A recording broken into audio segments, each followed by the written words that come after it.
y'all doing? I need some energy, man. I drove all the way to Duncanville, Texas. You know how much traffic I had to get to get out here. How y'all doing? We're doing well. That's what I'm talking about. Give me some energy, some motivation, some enthusiasm. Come on now, it's Friday, the sun is shining. It's Thursday. And I was corrected, we're all on one. Of course, that was the test. So that was the test. So you passed the first test. Thank you. No, so thank you for that, man. And it's but still, the sun is shining. It's a good morning, right? And you know what? It took me a minute to really understand what that meant. Good morning, right? We say it. I think it becomes very cliche. But hopefully, by the end of this conversation and dialogue, when you all wake up tomorrow, it doesn't matter if it's raining, if it looks like it does today, you will be able to acknowledge that it's a good morning. So that's my first thing that I want to be able to put a seed in your head, because I want you to get that out of this presentation. Thank you, Professor, for allowing me to come back out. And so, my name is Richard Miles, and I'm the founder, president, and CEO of Miles of Freedom. So Miles of Freedom is a 501c3 nonprofit organization, and our mission is to provide services for individuals, families, and communities rebuilding their lives after incarceration. So when an individual goes to prison, whether they are incarcerated for 5 years, 10 years, 15 years or more, they have to have systems in place when they are returning home from prison. So, I know you've heard a lot about people impacted by incarceration, and the question is, what will put me into this space? Well, once again, after I'm finished talking, I believe through empathy and not sympathy, you will understand why I'm here today. All right? So does anybody know what this is? We're all aspiring to be lawyers, right? What are we trying to do? Y'all trying to get in the legal field? And some, okay, good deal. Legal field, okay. Anybody? What is that? Anybody? That's Latin. Okay, I got 5 points right here for Latin. And I got 5 points. Anybody else? You are correct. What could it mean? What I said you drawing over here. I knew you had it. What do you think? Does it have something to do with incarceration or probation? Probation, you get that probatio. I see that. Good. Yes. Anybody else? It's like burden of proof is on the accuser. Did you Google it? No. Yes, you did. I have used this tablet. You Googled it. No, just like a. Man, I gotta Like follow phone. you. I want to follow you, but we gotta say you are correct. History. Okay. So sorry. For anybody that's considering working in the space of criminal justice, whether it's criminal justice reform, whatever, EI incumbent probatio qui dicet non qui negat. What is that? It's Latin. Proof lies on him who asserts, not on him who denies. Where have we heard that even more? Innocent until proven guilty. And so we're going all the way back to the 2nd and 3rd century to the Roman Empire, which really kind of established the legal system in which we actually live up under now. This was what they would base their system of judgment on. It wasn't upon the person who was accused of a crime to prove themselves innocent. It was on the person that was saying they did something to prove that they done beyond a reasonable doubt. I appreciate them yawns. You're going to keep me moving all day. You're going to be my next best friend. I tell you that. Don't worry. But in 1973, Sir William Garrow introduced this here because he was an attorney. And he first coined the term innocent until proven guilty. In 1935, this is very important because if you are in the legal space, this term, innocent until proven guilty, is the golden thread running through the criminal justice system. It's what keeps our system intact. The fact that we do not want to convict an innocent person. The fact that everybody incarcerated is actually guilty for a crime. How many innocent people should be incarcerated? 0. Well, let's take a journey. I use this right here when I'm training detectives. I use it when I'm training police officers. district attorneys, etc. This is my PowerPoint, and we're gonna take a journey. The title of this PowerPoint is An Autopsy of a Texas Wrongful Conviction. So as you may guess, I was wrongfully incarcerated. Let's see who I am. So this is me, this is my building blocks. Growing up, this is who I was. I'm born and raised in Dallas, Texas. Oak Cliff, to be exact. I'll take that off for I'm guessing and say you're not either of the two in the middle. That was a great guess. You are very good, because I'm actually the one that's walking up. So that's me, and that's my mom, my stepdad, my sister, my two brothers. And so my building blocks growing up was what? It was spirituality, not religion, spirituality. So we fellowship with a lot of people. We were very diverse in our spiritual upbringing. My other thing was family. It was very important for us to understand the meaning of family. And the next thing was my education. And so my mom and dad really encouraged us, overly encouraged us, sometimes with the point of discipline, that we maintain education as priority. But so that's me, man. And so I grew up in Oak Cliff. I eventually ended up going to Longfellow Academy, which was a school in North Dallas. Got accepted into Skyline High School. I love Skyline High School. One of the things I loved about it was plastics technology, because you could take a whole bunch of different clusters at Skyline. So I fell in love with plastics technology. There's two types of plastics, thermosets and thermoplastics. Did you know that? You didn't. So you didn't know you was gonna learn Latin, and you didn't know that you was gonna learn that there was two types of plastics today. See, it's a good morning already. So it's a thermoset and it's a thermoplastic. A thermoset is a type of plastic that can only be shaped one time. It doesn't matter how much heat you apply to it, you can just shape it one time. A thermoplastic can be shaped many times. And what does this mean? Sometimes life puts us in thermoset situations. We get in situations that it doesn't matter how much heat we apply to it, how much energy we apply to it, guess what? It's nothing that we can do about it. It can only disintegrate. Other times we're placed in situations that are thermoplastic situations. What does that mean? With the proper amount of heat, energy, and force, you can actually change the situation in which you are in. I thought that my life ended up in a thermoset situation, but I later found out it was a thermoplastic situation. It took a minute, but this is my journey. So I graduated from Skyline. I graduated from a Christian private school. And one of the things growing up was, in order for me to not go to church, I had to get a job.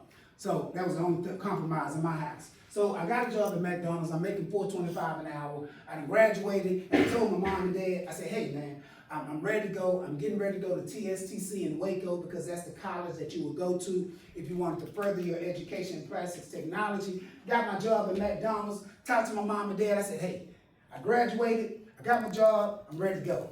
Now, when I'm talking to youth, this is what I tell you. It's one thing to have a plan. It's one thing to have a vision. It's another thing to have a plan to obtain that vision. I had a vision of going to college, but did I really sit down and write down everything that it will cost to get there? No. It's a scripture that says, write the vision, make it plain, so he who reads it will run. Whatever you want to do in life, if you're not writing it down on paper, then you're already behind. If you're not calculating everything that you want to do right now, everything that's in your head, if you're not putting that down on paper and trying to figure out how much it's going to cost and what networks you need to make that happen, then you're already behind. And for me, I felt like I was ahead because college was in my front view. I had a job, I had graduated, and I had a place to stay. But I did not write a plan. And so when I ran into situations, I had to deal with what life presented before me. But anyway, so my mom and dad gave me permission to leave, and now I'm free. I'm serious, because I couldn't date when I was young. My dad told you my dad was very spiritual. My dad was a preacher, right? I think we went to church about 40 days out of the week. I kid you not. But anyway, so girlfriends was out the radar. We couldn't go to movies or anything like that. So when I left home, I finally got my girlfriend, man. I'm staying with my friend at McDonald's. Her name was Betty. She stayed in Oak Cliff. I stayed in North Dallas by Love Fair Airport. And so one day, I woke up and I said, man, I want to go visit Betty. It was a day like today. It was May 14, 1994. So I tell my friend that I'm staying with, I say, hey, man, James. His name was James. I said, James, man, can you drive me to Betty's house tomorrow, man? I want to go kick it with her. Now, James worked, and he said, man, I can take you, but I'm not going to be able to come pick you up. That's cool. My friend stayed in Robin Oaks Apartments. I knew a whole bunch of people in Robin Oaks Apartments. So I said, man, I will make it back. So I get up the next day, it's May 15th, man, I get dressed, I put on my cologne, my little shorts and everything, my pants, and so I leave. James take me to Oak Cliff, and I got to Betty's apartment, so me and Betty kicked it all day. Had a couple of friends, like I said, that stayed in apartments. One friend particularly, his name was Ernest. Ernest used to love driving race cars. He had a blue Cutlass. He used to go to Yellow Belly when it was out hopping back in the days. But anyway, I'm over my friend Ernest's house because Betty didn't keep me out. I guess she got tired of me being over there. And so I go to my friend's house, and we pretty much stayed for the rest of the evening, watching videos and stuff, and it's about 12:30, 1 o'clock. And so the buses had stopped running, and I asked my friend to drive me back home. Now, my friend had a girlfriend that stayed on the corner of University and Roper in North Dallas. I stayed on the corner of Crest Haven and Bluffview. If you know anything about North Dallas over by Love Field Airport, I'm right by the Sewell Cadillac shops. And so my friend, we get in the car from Oak Cliff and we leave. And we head to North Dallas. It used to be a 7-Eleven on Inwood, and we made a stop at the 7-Eleven on Inwood. And the next stop that we made would be on University and Roper, because that's where his girlfriend stayed. And I told my friend, I said, hey man, you don't have to drive me the rest of the way home. I said, I can walk the rest of the way home. It's about 1:30 in the morning. I'm not thinking about anything. He said, you sure? I said, I'm sure. I said, man, I'm walking to University. I'm gonna get to Lemon Avenue. I'm gonna make a right down Lemon Avenue. I'm gonna be walking in front of the Sewell Cadillac shops. Bluffview is the street that connects Lovers Lane and Lemon Avenue. I'm gonna make a right down that street. It's a red Coleman that sits on the corner of Lovers Lane and Bluffview. I gotta stop right there. Why? Because this was way before cell phones, so I had to use this thing called a payphone because I had to wake my friend up. So he said, well, you sure? I said, I'm sure. So I paid my friend $5 because that's what he told me to pay him. Got out the car, I remember like it was yesterday. He drove in his girlfriend's yard, Betty, because she stayed right there on the corner, and I got out and I proceeded to walk just as I told you that I was gonna walk. Got all the way up to the red Coleman, got on the phone and called my friend James that I was staying with that took me over Betty's house earlier that day. Told him, I say, hey man, I'm right here at the red Coleman. Can you cut the alarm off and unlock the door because I didn't have a key? He answered, even though it was late at night. He said yes. I hung up the phone, and as I hung up the phone, I noticed a police car that was just kind of idle, facing Lovers Lane, didn't drive even though the light said drive. Or it could, even though the light was green, it was just right there. So when my light registered for me to walk, I walked across the street. I'm walking across Bluffview because I stayed on the cross side. It's only one set of houses, and Bluffview is the only street right there. I stayed on the corner. So as I crossed the street, I'm walking up to the house, and I heard a helicopter. And when I looked up, this light shines on me. Boom. So now I'm 19 years old, that's the PowerPoint. I'm 19 years old when all of this is happening. So I look up, I don't think nothing about it. Next thing I notice, police cars came from everywhere. And I heard these commands, get on the ground, get on the ground. So I'm 19, I'm laying on the ground. They come up, they put handcuffs on me, they read my Miranda rights, so they put me in the police car. Now when they put me in the police car, I'm telling the man, I say, hey man, what's going on? My friend, he just dropped me off. He's over his girlfriend's house right around the corner. His name is Bo. I said, man, I've been at my girlfriend's house. He said, well, man, when you get downtown, everything that you telling me, you just tell the detective and it's going to be okay. So I sat back in the police car, and we left from Bluffview, and I thought we was going straight downtown, but we didn't. So 4 miles and 15 minutes earlier, and this was figured out by the Innocence Project, and we'll talk about a lot of that later on. But 4 miles and 15 minutes earlier, someone's life was taken at a gas station. So it was a club by Bachman Lake. And And at this club, a lot of young people, well, they was probably about 21, they're still young, 21, 22, they would go there and they would kick it. And after the club would close, they would cross the street, and it's a Texaco across the street. And people would go around there. So two young men that was in the white 300 ZX, they was out there, they was talking to everybody. One young lady was talking to them. And somebody comes from behind this Texaco, leans into this white 300 ZX, puts her hand on the car, fatally shoots the driver and shoots the passenger. The passenger survives, the driver is fatally wounded. This individual runs behind the Texaco. It's multiple people up under the Texaco awning. They get a glimpse of the shooter. A white Cadillac comes to pick this person up. One of the witnesses sees the whole incident, jumps in his vehicle, and he follows the white Cadillac. The white Cadillac leaves Texaco, goes up Northwest Highway, turns down Lemon Avenue, goes all the way up Lemon Avenue, makes a U-turn by the Sewell Cadillacs. The witness is seeing all of this here. He sees the shooter get out of the Cadillac right by Sewell Cadillac and runs into the housing district. The witness then drives all the way back to the Texaco. By the time he gets to the Texaco, he tells the police officers, hey, I just saw the shooter get out, and they are on Lemon Avenue. By this time, the APB goes out. But who's walking down the street now? Because who he saw, by the time he got all the way back to the Texaco and the APB is going out, that person is 15 minutes gone. So I'm arrested, and I'm expecting to go straight to Crime Stoppers, CAPERS, Crimes Against Persons. So if I was talking to police officers, I do a lot of training. I train police officers in the state of Illinois. I've trained detectives in Dallas. You can actually go to their website and you'll see this actual PowerPoint. So what I'm telling you is nothing different that I tell DAs, police officers, etc. But when I'm talking to them, I get into the points of error of my case, because I'm not here for sympathy, I'm here to educate. At the end of the day, I want people that want to be in law enforcement, I want people that want to be in the judicial system to be educated about what they're doing. So this is actually where I was arrested at. This is Lovers Lane and Bluffview. That's the red Coleman that sits on the corner. I actually stayed where this tree is at, and I was arrested literally pretty much in my front yard. And so I'm put in the back of the police car, and now I'm headed out. This is the first point of error. Instead of them taking me straight to CAPERS or Crimes Against Persons, they took me to the crime scene. You're not supposed to do that.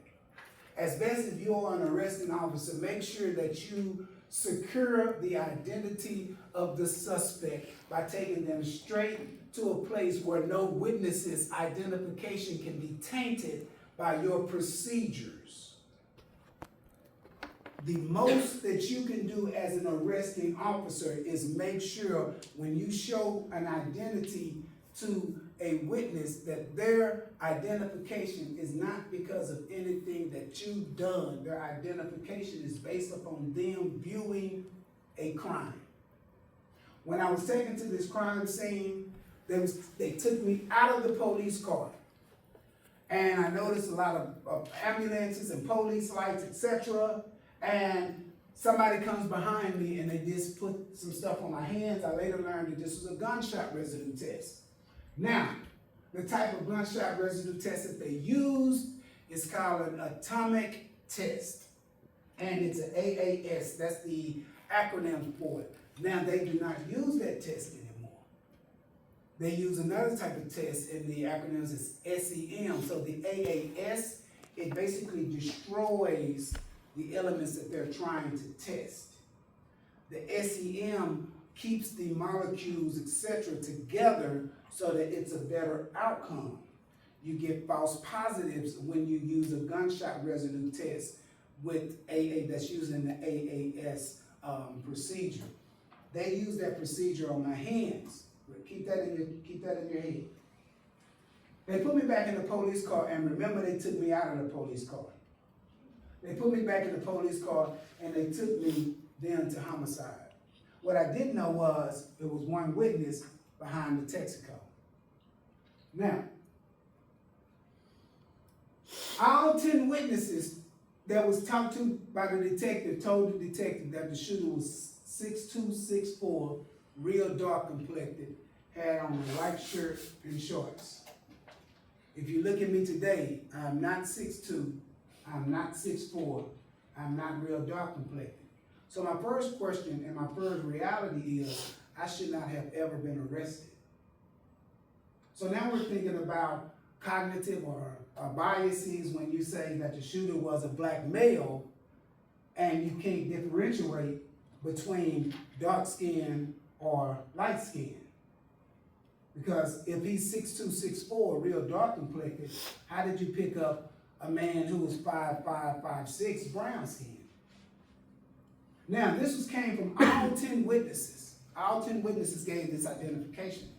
Now, when I'm talking to people that's in the law enforcement, this is another point of error.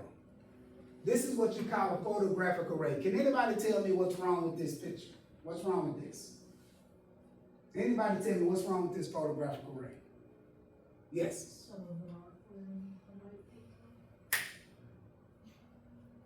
If all 10 witnesses has said the shooter is 6'2", 6'4", real dark complected, why am I the only one in this photographic array with a white tank top on? This is suggestive. So if you're going to do a photographic array, to the best of your ability, make sure that the photographs are somewhat similar to the descriptions in which you have gotten from the witnesses, and make sure that the suspect that you have pictured doesn't pop out more than the others, because all of them said white tank top. So if you're looking at this photographic array, you're gonna automatically look at me. And the second thing is that's really hard to see is they use the camera with no Polaroid. Now, why is that important? Because remember, the shooter was what? 6'2", 6'4", very dark Yeah, where the complected. heck are the lines? There's no measurements here. So you know, there's no measurements. So you can't see how tall I am, how short I am, but what you do see is what? You see a dark-skinned male with a white tank top, which fits the description. How many witnesses pointed me out of 10? All of them? All of them? One. Which one was it? The one who saw you earlier. One-on-one tainted identification. You got 10 witnesses, all of them seen the crime, all of them gave descriptions to the police. 6'2", 6'4", white tank top, and shorts. All of them are shown a photographic array. The only person who picks me out is the person that saw me in custody behind the Texaco, which ironically was the one that followed the car. But they overlooked the 9 and went with the 1. This is another point of error. So I'm introduced to the detective. The detective comes out, man, I'm sitting in this room. It's one table, 2 chairs. I sit down, I'm 19 years old. He comes in, he asks me where I've been. This is another note that I give to young people. You should memorize at least one phone number, because you never know when you're in a situation to where the only thing you will need is a phone number. We are so connected to technology that the only number you know is pushing a person's name. When I was arrested that night, he asked me who I had been with. And I gave him the names and phone numbers of everybody who I was with. I gave him the name of James, because that's who drove me from North Dallas to Oak Cliff. Betty, that was my girlfriend. Bo, that's who drove me back to North Dallas. Carla was his girlfriend. And Bo's mom, because we left from her apartment. I was arrested about 30 minutes after this crime happened, so I didn't have time to call anybody. The detective went out, I stayed gone for about 6 or 7 hours, came back in, he said, Richard, all of your alibis checked out. He said, but we have a witness that say they saw you kill one person and shoot another person. So you're gonna be arraigned for murder and attempted murder. And so at the age of 19, I was escorted from crimes against persons downtown to Lucerne County Jail, where I was arraigned and my bond was set for $350,000. Now, during this period full time, I was not able to call and talk to my mom, and so this was the first time that I was able to call and talk to my mom and my dad. And remember, my dad, he was the very spiritually guided person, and it was very important that that spirituality was embedded in me, because guess what? When all things physical has broken down, if you have no spiritual connection, then you've already lost. It does not matter what that spiritual affirmation is. It is very important that you find something greater than you than when all things physical break down. There is a spirituality about each of us, and you must find that on your own journey. And so for me, I called my mom and my dad, and guess what, man? My mom told me something. She said, Richard, we know you're innocent. And when she said, we know you're innocent, it was as if her spirit was there when I was getting arrested, as if her presence was there, and she confirmed it on that call. My dad, being the spiritual person that he was, the truth shall set you free. My dad was also a disabled veteran, and so fighting for a nation, he felt that there was inalienable rights that we were given because we were Americans, which is proper counsel. For the counsel, we didn't have the money to purchase or buy or retain free world counsel, so we had a court-appointed assistant. And when I'm talking about that, I really don't like our court-appointed assistants, court-appointed system. Why? Because it doesn't matter if you have a robbery or a murder case, they're not going to give you adequate funds to properly defend the person. And you have the state that has all of these funds, but here I am innocent, and my attorney is only allotted a particular amount of dollars to prove that I'm innocent. Oh, not prove. Remember, EI, income probation, non qui decet? Your lawyer doesn't prove anything. Innocent until proven guilty. So I stayed in the county 17 months. Met my attorney about 4 times, and he told me about the crime that happened that night. And one of the things he said 2 months after I was locked up, he said, Richard, the gunshot residue test came back positive in the palm of your right hand, but negative anywhere else. Richard, what was in the palm of your right hand? I said, sir, I'm 19 years old. I've never shot a gun a day in my life. Number 2, I'm left-handed.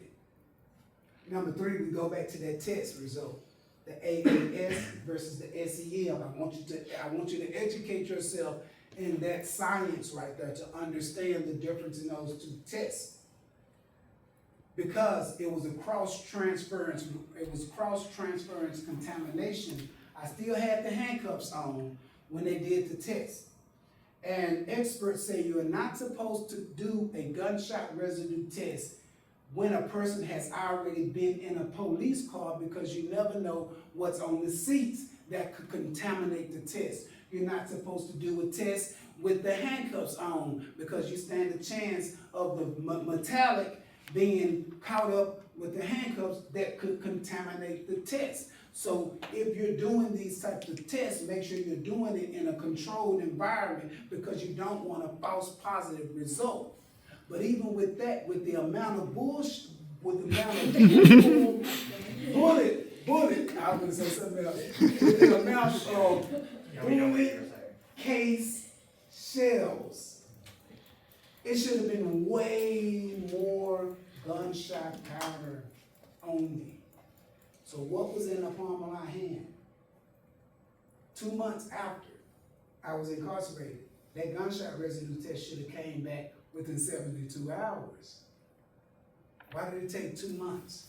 And now it's positive in the palm of my right hand, which corroborates all 10 witnesses that say they saw the shooter shoot with his right hand. So we end up going to jury trial. And this was the evidence that was presented. Marcus Thurman was the gentleman that was in the car. This lady, Miss Vicky, and I got the name of her because it's actually in records later on. Miss Vicky worked for Southwest Institute for Forensic Science about the gunshot residue test. Robert Johnson was actually the gentleman that got shot that testified that I did not look like the shooter. Cassandra Knight was the lady that was talking to the people in the car, and they saw the shooter come up, and she testified I was not the shooter. I didn't look like the shooter. Now for the defense, we had Ernest. Ernest was a witness that was at the place that said, I look nothing like the shooter. You got James and Betty, Henry, we talked about them. 7 witnesses, you remember all the witnesses? All of the witnesses were subpoenaed by the prosecutor, but guess what? The prosecutor never called them in. Why? Because they didn't pick me out in the photographic lineup. So they were not beneficial to him, and my attorney couldn't cross-reference somebody that's not called in. Evidence presented, me being left-handed. Description of the shooter, conflicted who I was. Fingerprints at the scene of the crime, where the shooter leaned into the car, fingerprints picked up. Wasn't mine, wasn't the people in the car. No weapon was ever found. I never carry guns, I don't carry guns. No motive, what do you think happened? They somehow found you guilty, because They did, and gave me 60 years. So at the age of 20, I ended up getting 40 years for murder, and I got 20 years for attempted murder. For a crime that I had no knowledge of.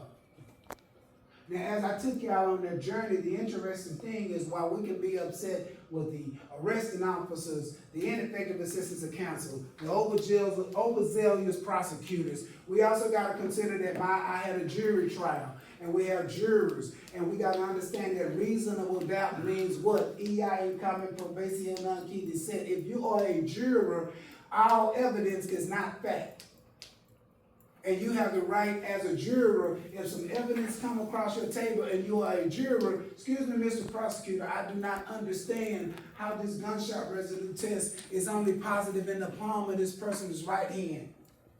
You have the opportunity to make the prosecutor do their job because the attorney has no job because it's not his job to prove the person innocent. And how many people have went to jury trial and before you, have anybody ever did jury trial? You did jury trial, anybody ever? When you went to Theodora, which is when they're picking the jury, have you ever said in your mind, the person sitting by the lawyer is innocent? I'll wait, because we assume that they're guilty. It is already shifted. What if we really walked in there and said, this person sitting beside this attorney is innocent, prosecutor, you must prove beyond a reasonable doubt that they are guilty. Now the prosecutor has to do the job and present more than just evidence. He has to make that his fact, and he has to create motive and all of those types of things. It's too easy when we convict the person that's sitting next to the attorney subconsciously. So I got a total of 60 years. Adhere to all procedures during the legal process to ensure justice is the outcome. So I believe that we have a great criminal justice. I believe we have a great criminal legal process. We do not have a criminal justice system. If we had a criminal justice system, then that means that we could close our eyes and justice would autonomously come out of the system. And it doesn't. Experts say that about 10% of America's prison population is innocent. We have about 2 million people incarcerated in the United States. Let's bring it into Texas. We have 100,000 individuals incarcerated in Texas prisons, state prisons. You do 10% of 100,000. That's how many people are potentially innocent in prison. But then let's go a little deeper. What is justice? You have a person that actually committed a crime, but the family feels like that 30 years is not enough.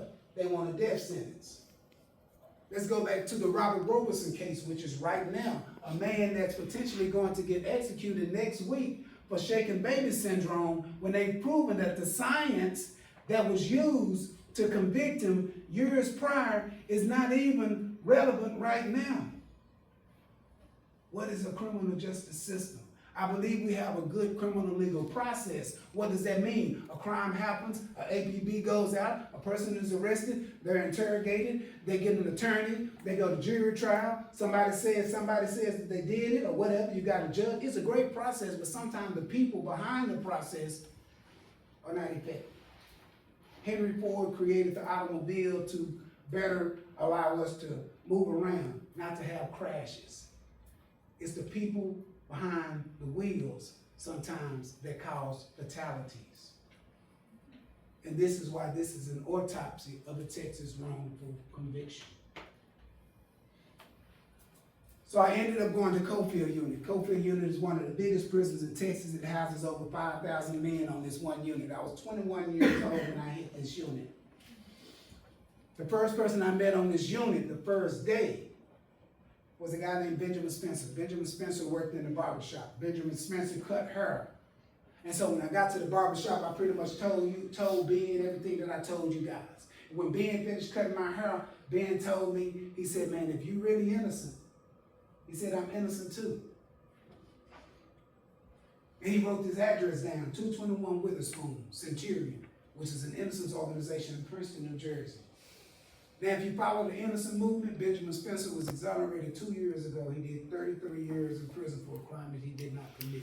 So what is the coincidence of the first person that we meeting on Cofield Unit was an innocent person that gave me the address to the innocence organization that would eventually take my case? You have to look for signs when things are really dark. It's very hard. You have to be disciplined to find hope in dark situations. Remember that. You have to be disciplined. We are not disciplined enough to find the hope. We expect hope to sometimes just pop out at us. We're not focused enough. I'm encouraging you all, even through my journey and what we have all going on. Yes, things may seem crazy and dark, but you are disciplined enough to disregard the noise and focus on what you are supposed to be doing in the moment. Disregard the noise and what are you supposed to be doing in the moment.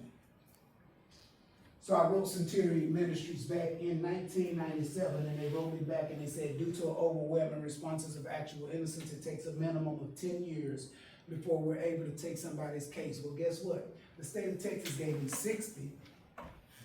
This is my hope. So much like the Shawshank Redemption movie and the harmonica that Andy was given. Sometimes a letter to someone in prison is a piece of hope. And for me, being incarcerated, getting a letter from Centurion in Princeton was my hope. 10 years later, they would take my case. It was 19, I went to prison in 19, I was incarcerated in 1994, hit Cofield Unit in 97, in 2007, they took my case. During that time, I filed my own writ of habeas corpus 1107 through the assistance of a gentleman by the name of Ricky Wyatt. Ricky Wyatt was also innocent. Ricky Wyatt did 31 years for a crime that he did not commit. I met about 15 guys on Cofield Unit, all of them are innocent. You got Victor Thomas, Christopher Scott, Andre Carrage, Stephen Phillips, Johnny Pinchback. And so I'm really, I am one of many. So I wrote Centurion, and then they sent me my transcripts while I was locked up. And so being that I had filed my writ of habeas corpus, I told my dad to go to the Dallas Police Department and purchase my police records because we couldn't afford my transcripts. They was too much. So I got my police records in 2002. It was really nothing that I could use in those records. So I filed my writ and was denied. Fast forward, 2007, Centurion Ministries purchased all my transcripts and my police records, sent them to me. Once I finished reading my transcripts, I looked at the police records and I noticed they was totally different than the ones that my mom and dad got in 2002. So here's one of the things that I got out of my case. Have you ever heard of the Richard Miles Act? You can Google it later on. So the Richard Miles Act was passed into law in 2021. And I am the namesake for the Richard Miles Act. So what is the Richard Miles Act? One of the first things that I found in my police records was this phone call memo. This phone call memo comes from a young lady way before I went to jury trial, and she's actually telling them who did the shooting. She says it's her boyfriend. She states his name, what type of gun he had, and who he was with. And this was in the records way before I even started picking my jury trial. If you know anything about the law, this is Brady versus Burnham. Failure to disclose exculpatory evidence favorable to the defendant. So we missed this 2 times. They didn't give it to us in jury trial, and they didn't give it to my dad when we went to the DPD for my writ of habeas corpus. And so the Richard Miles Act, basically, any law enforcement during their time of investigation, any evidence that you have picked up, you're going to sign an RMA stating that I am turning in our evidence. So it's a paper of integrity, basically. It's saying that anything that I have gotten during the process of this investigation has been and is turned over to the state, because this was a casualty in my case. Not only that, it was another document, the man that was actually hurt that evening, the one that died and the one that lived, they had assault charges pending on them. They had just beat up somebody and pulled a shotgun on them. This was not brought out in jury trial. And the prosecutor looked at me and said, we have no other suspects. Well, you think if you just beat up somebody and pulled a shotgun out on them, you think there's some suspects in that circle? But I was the only person that the prosecutor talked about. One of the amazing things that happened in our criminal legal system was the election of District Attorney Craig Watkins. Craig Watkins was the first African-American district attorney, and the novel thing about Craig Watkins was he was not a prosecutor. He was actually a defense attorney that got elected as a district attorney, and a lot of people don't know that. The day that District Attorney Craig Watkins was elected, it was actually an exoneration going on downstairs. He went downstairs to shake the guy's hand and to apologize. Polaroid moment, click. He starts the Conviction Integrity Unit, which is a unit inside the DA's office that looks into wrongful convictions. Centurion Ministries connects to the Conviction Integrity Unit, and this is what they find out. The Conviction Integrity Unit went and talked to the gentleman that pointed me out. And basically, he was coerced by the prosecutor. The prosecutor had my picture in his pocket the day we went to trial. He said, this is Richard because the gentleman had been calling him, telling him that he really could not identify me as the shooter. He was uncomfortable with his pick. You remember the photographic array? He was uncomfortable, but the prosecutor had my picture. The day of trial, he said, this is Richard. You picked him out. When you go in there, I'm going to ask, do you see the person that did the shooting? Just point him out. Mark signed an affidavit in 2010 stating that his identification of me was not because he saw me shooting a person, but because of the procedures of the prosecutor. The gunshot residue test was false. We didn't have the money to hire a gunshot residue test analyst. And so basically, we accepted the evidence as fact from the state. Fast forward, the Innocence Organization paid for a gunshot residue test analyst to test the same test results, and it came back negative for antimonium and barium. That's basically the chemicals that make up gunshot residue. They showed this to the lady that did the test in 1994. She signed an affidavit in 2010 stating that if given another opportunity, she would testify differently because my hand was not positive for gunshot residue. So what do you have? You have a witness that testified and said I did the crime, recanted. You have a gunshot residue test that they said was positive, was negative. You have documents that was in the police files that was never turned in, that was actually stating who actually did the shooting is now open. So what did that yield to? The fingerprints were actually located. My attorney, Cheryl Watley, which is from Oklahoma, and she's actually UNT Law downtown.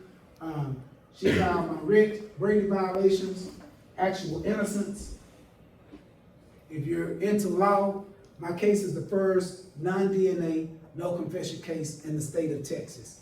Ex parte, Richard Miles is a landmark case. If an individual is incarcerated with no DNA and no confession, you can use this case to build your claim of actual innocence on. This is my attorney.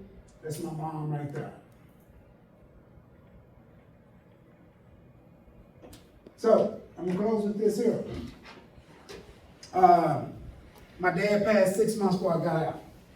Stepdad passed 6 months before I got out. Interesting thing is when when the attorneys, they was telling my mom, them, I was getting ready to get out, she went and bought me this, I had these burgundy slacks and this burgundy sweater, boy, it was clean, I was clean. So anyway, so they bring it to Lucerne County Jail when I'm getting ready to get out, and they couldn't find the clothes.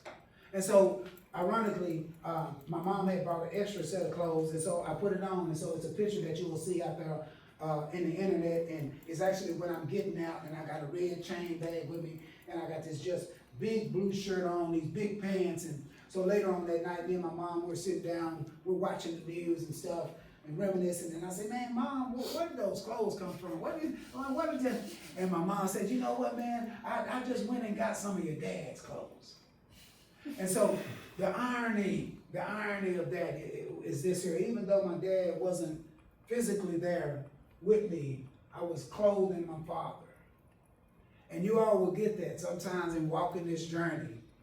We expect people to be there, we expect things to be there, and they are there. They may not be in the form that you want them to be, but they are there.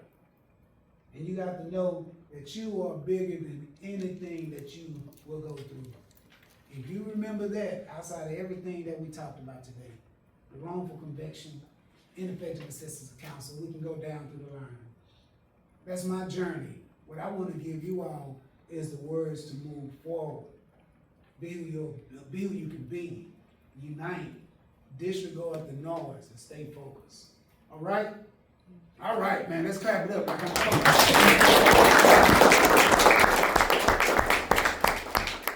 All right.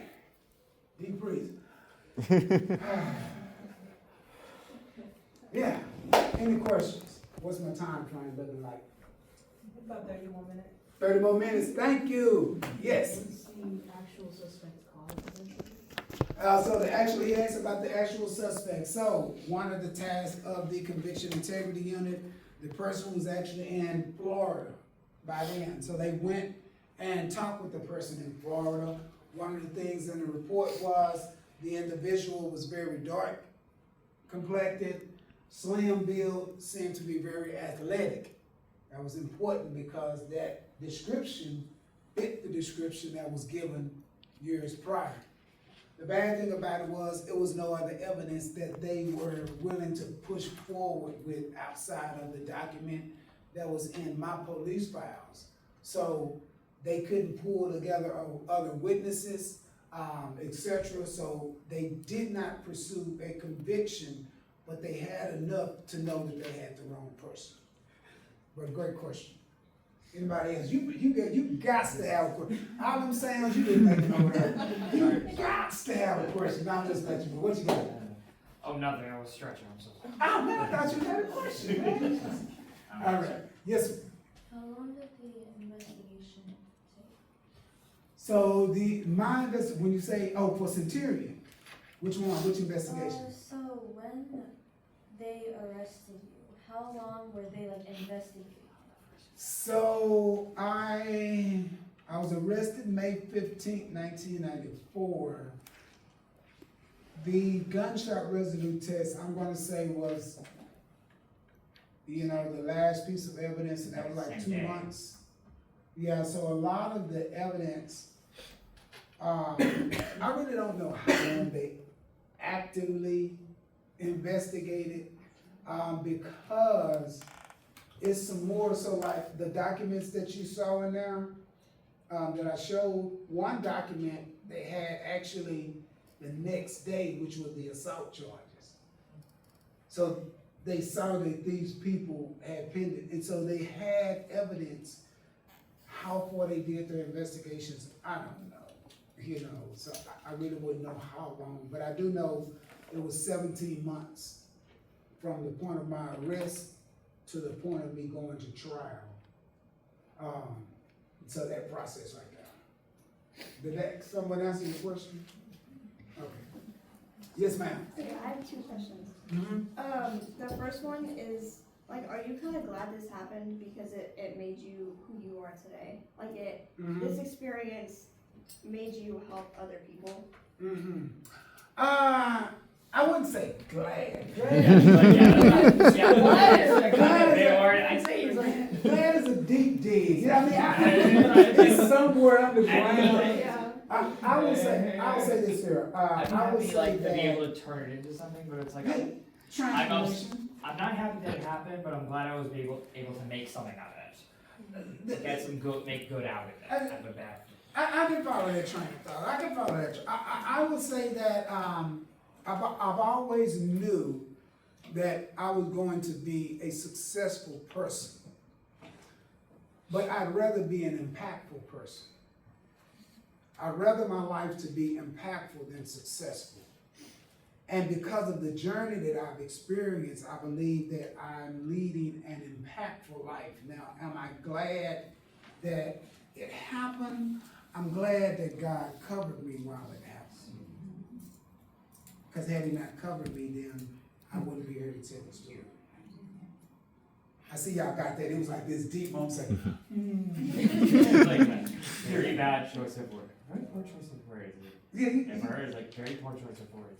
You know, words matter, and we have to see. We're in a society now, Tiffany, that we don't understand how words matter, right? And so we have to really be conscious that our words matter, and even when we're, you know, engaging with people, understanding that those words matter. So, yes, it is a form of gladness, and yes, it's how can you use a negative for something.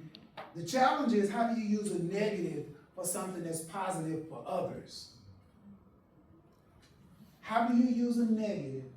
Not for self-gain, because you've never seen an apple tree eat its own fruit. The fruit that you bear is for other people. It's not for you.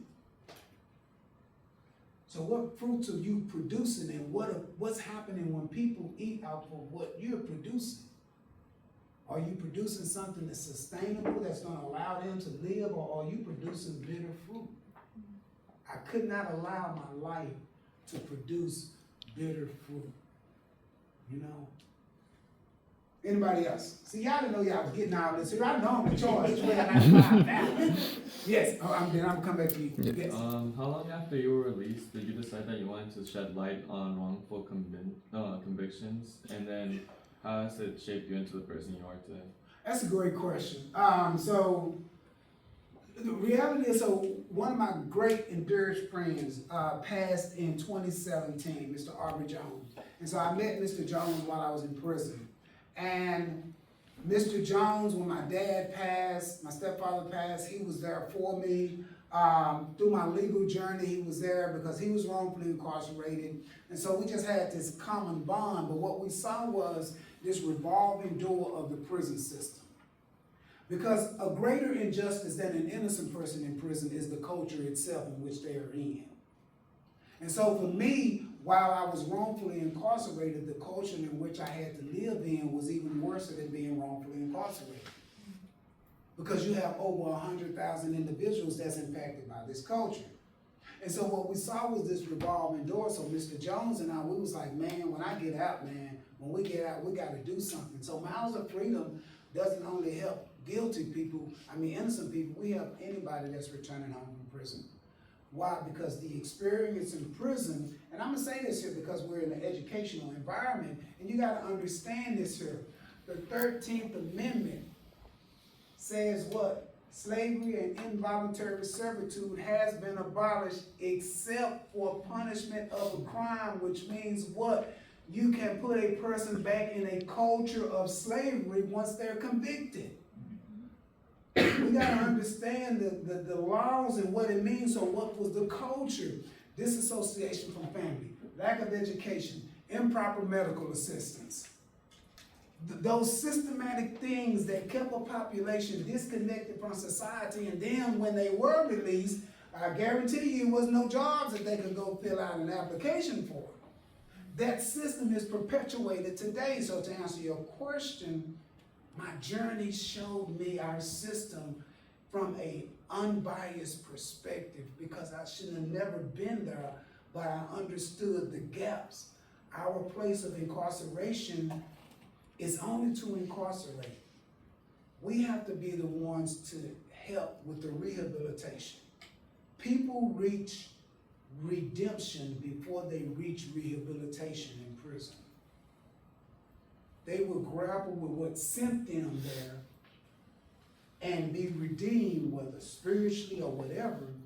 But to come home is a whole nother challenge. And so when I came home, it was hard.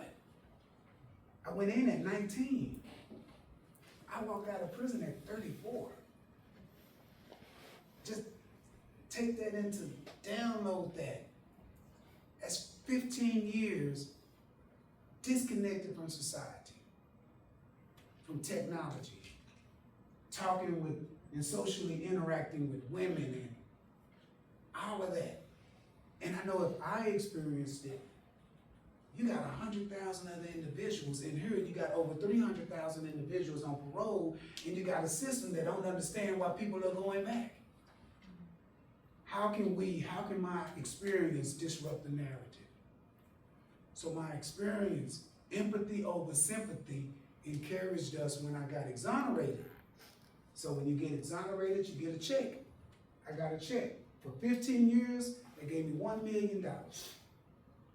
And it was at that point that I was like, how can $1 million save 1 million lives? And so I started Miles of Freedom. Because it came from a dark place, right? And it's how can you turn your pain for somebody else's purpose? And so it was an ongoing process of us putting this organization together.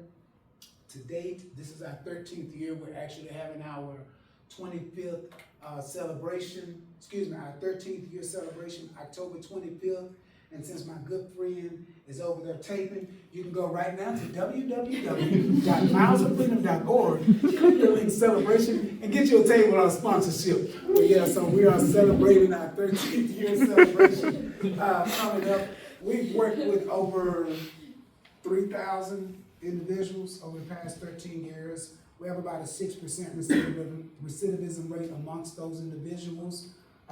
We have a food pantry distribution in partnership with North Texas Food Bank, where we've distributed well over 4 million pounds of food to individuals that's experiencing food insecurity.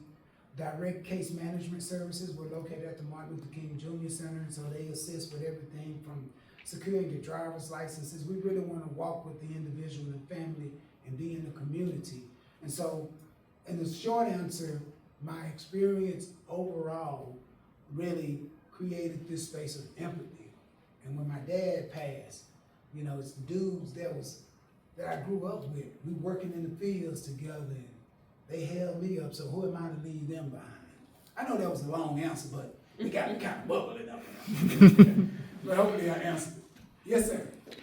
So yeah, my question was more directed towards so you went at 19. What did your education into your legal situation come from? Yes. Obviously from other people, but I just was curious what your direct education to it was. Yeah. So my direct connection to the legal education was you fight differently when your life is literally on the line. Oh, absolutely. So Ben Spencer was very integral in my journey. When I turned 50 this year, and Ben was over the house. And I told Ben, I said, man, can you realize that, it's been over 30 years that we met, and started this journey in the barbershop.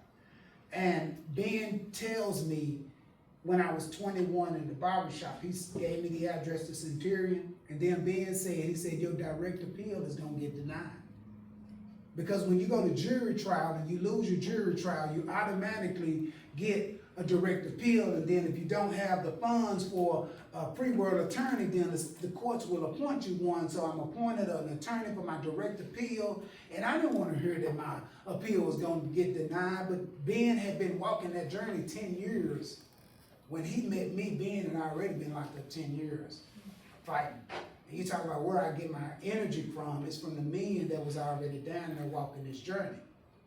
But Ben encourages me. He said, you need to get back in school. So I got my associate's degree from Trinity Valley Community College while I was incarcerated. And then there was a big uproar. Why are they going to college in prison? Well, what you want us to do, just work for free? We're already doing that. You need to give us something that we can bring back to the world. Anyway, I digress on that. So, Yeah, don't use any of that training for firefighting. We're not even allowed to do that. Oh, no, we work in the fields in Texas. They don't train us for no firefighting. It's strictly agriculture. Even if they did, and even if they did, you're not, a firefighter, fire stations Oh. don't hire 'em, don't hire. No, you really can't. You really can't, but that's a good point. We'll talk about that next time, the after effects. But it's a good point. It's a good point.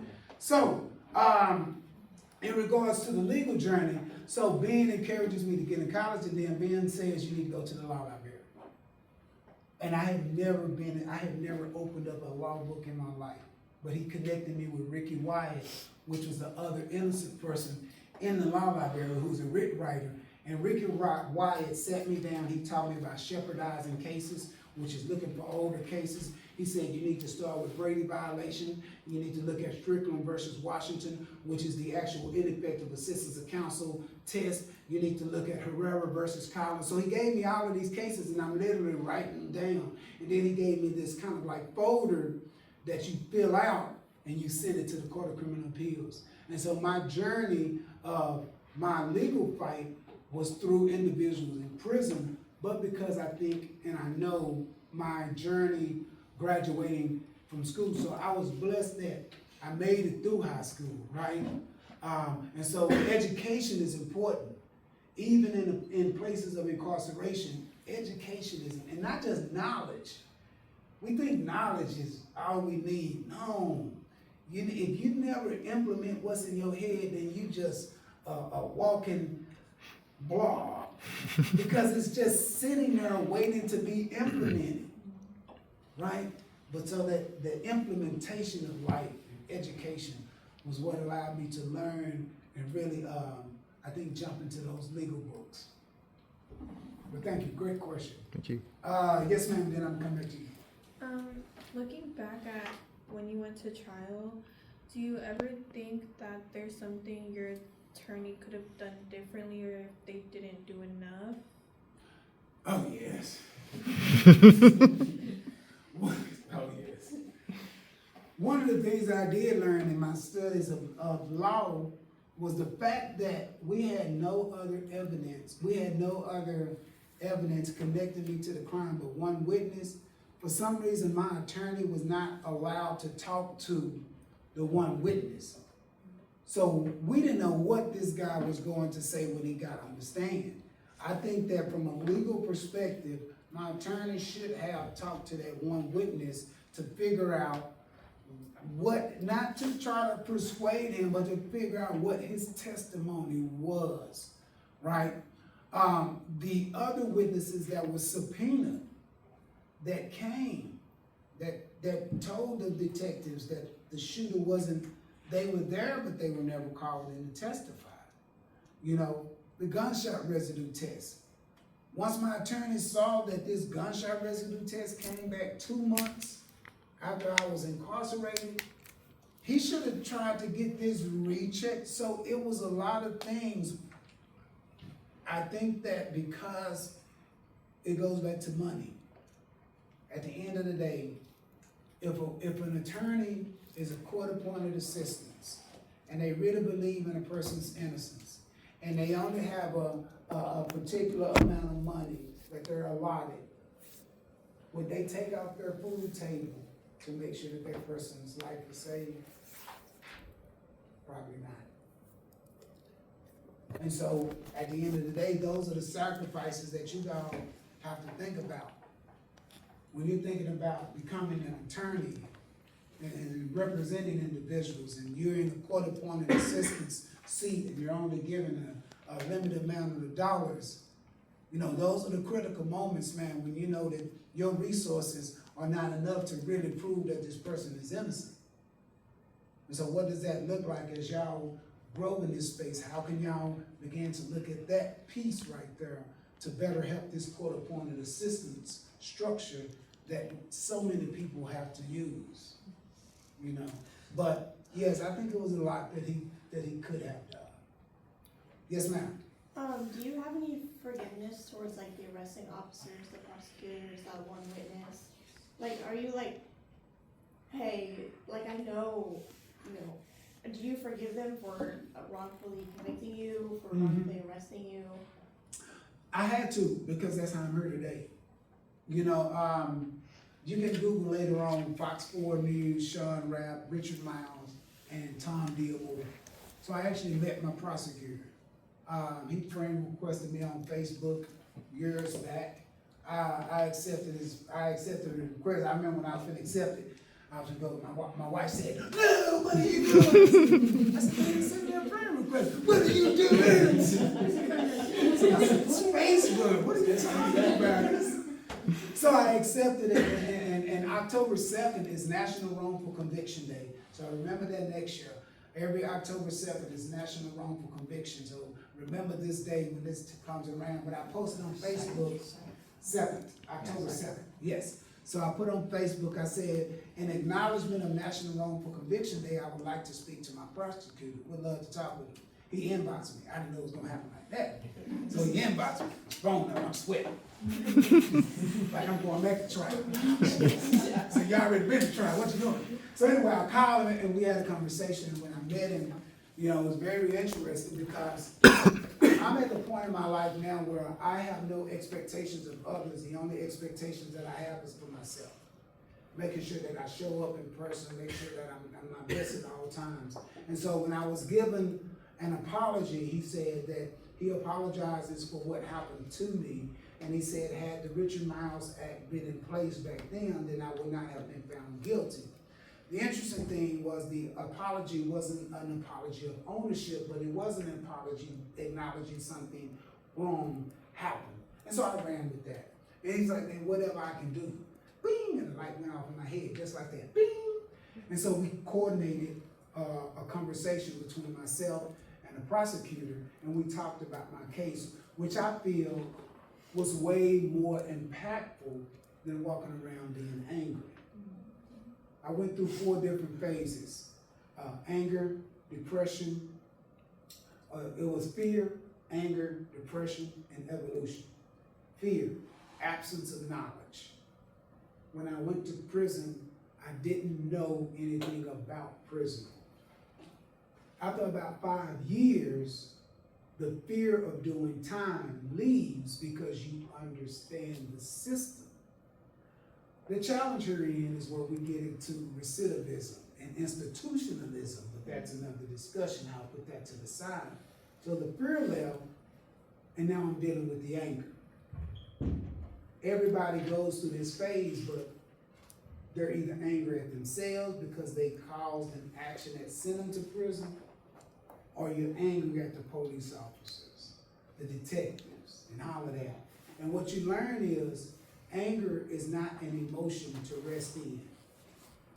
And you also learn that you should never build on emotions because emotions are unstable. You build on what is true. What's true? I'm innocent. What's true? I'm in prison. What's true is people in here that's saying, if I focus, I can get out. You hold on to what's true. You build up on that which is true. You deal with emotions. And so going through the anger, obviously when life doesn't change, we get depressed. Depression is a fatal place because we have to understand that it's through those spaces of depression that we are left most vulnerable. And it was through those spaces of depression where I thought of taking my own life. Why? Because here I am in prison, innocent. I'm not even an asset to my family. I'm a liability. And so these thoughts of taking myself out was more of a outcome than it was a reality. But understanding, going back to the spirituality, see, everything ties in together that I was talking about. You gotta understand that it is something within you that you have to accomplish. And so for me, getting through that, understanding that greater that's in me than he that is in the world, or the things that I come in conflict with, I move past that, right? Forgiveness happens in that space of depression because you have to forgive people in order to think differently. And it was after this space of depression that you evolved. And so that evolution of growth really came from just acknowledging what could I have did differently. That was the hardest thing for me, because I knew I didn't kill anybody. And so I was like, God, what could I have done differently? He took me back to when I left home with no plan. And sometimes we don't want to accept responsibility, even when our action was this small. We gotta say, man, you know what? You're right. And I think it was in that moment that I said, you know what, God, you're right. I didn't tell nobody like, when I left home too soon, I didn't have a plan, and it put me on this path.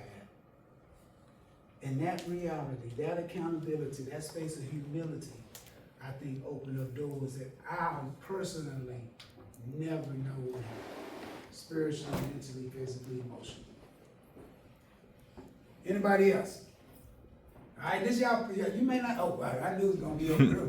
Yes, yes, yes. I imagine that feeling of being wrongfully imprisoned, and then you're in prison the whole entire time fighting for your freedom. It's probably a feeling of desperation. And did you ever get through that? Like once you were released, did that feeling ever go away? No, man. You know, I think that once you get out, so I've been out 16 years now. And I remember when I first got out, like I said, I was 34, and they was like, man, how long you been gone? I'd be like, man, I did like 15 years. I said, man, that was a long time. I said, no, that was just a minute. Because you don't know what you missed till you gotten what you missed. I didn't know what 15 years gone felt like till I had stayed out 15 years. And then you look at what you're able to accomplish in 15 years. So what have I been able to accomplish? I'm married. I have 2 daughters. I've been doing Miles of Freedom for 13 years. I've been the top 10 CNN hero in 2019. I've been to Israel for 7 days. I've worked with some of the most amazing people, you know, in this sphere, in this game. And so it's like, wow, I accomplished all of this here in 15 years. I really missed out on a lot, right? And so, yeah, you do understand that you lost time. But, you know, being a spiritual individual, you understand that those things that were taken away from you will be replenished back to you. And if it's not for you, then it's just not for you, right? So, yeah, I will always deal with that. I will always deal with that, always. But I live through you all. I kid you not. When you do what you're gonna do, I don't care. Hit me up on Facebook. Say, hey man, I was the one in the class, man. I'm now the justice of the peace. I want you to come out here and speak. Do something like that. All right. Yes, you have a question? No, sir. Oh, he was like, for real. No. It wasn't me. I didn't. See, that's how I was looking at that. No, but so seriously. Anybody else? All right, last thing I'll say is, people ask me, how did you make it? And I'm going to tell you how I made it. Growing up in church, I oftentimes read about the story of Joseph. Joseph piqued my curiosity. And I'll leave you with this here. We all have faith, but we very rarely been placed in situations where you have to use it. Reading the scriptures, the Holy Scriptures, those things that keep us aligned spiritually is one thing. Appreciate the knowledge from a spiritual perspective right now. Get all of it from a serious perspective that you can right now, in case you end up in a situation physically where you can't do anything about it. That's when your faith comes into play. For me, because I believed in the scriptures, and Joseph was wrongfully incarcerated, and everything that Joseph went through was to benefit not only himself, but a nation, I had to use my faith. And it counts when you use faith. So remember that. All right? All right, let's go out and save the world.